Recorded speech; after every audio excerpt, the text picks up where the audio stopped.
Hello everyone, today I'm going to show you how to buy Bitcoin on Coinbase app with debit card. Make sure to watch the video until the end, not to miss any important details, like and subscribe. So as you can see, currently we are right now on the Coinbase application, and then from here you can see on the home page we have our crypto and our cash.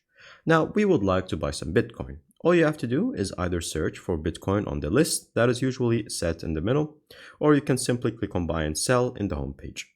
Once you click on buy and sell, it's going to show you buy crypto with cash, or we're going to set up regular investment.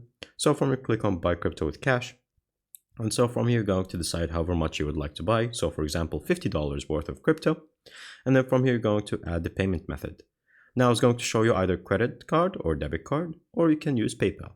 Once you choose whatever method you would like, it's going to redirect you to this page where you're going to add your card confirmation. And then from here, you're going to click on add card. And then once that is done, it's going to add it there. And then you can click on continue to payment. And once that is done, it's going to convert it directly and add it to your account and show it right here. Thank you guys for watching. See you next time. Bye bye.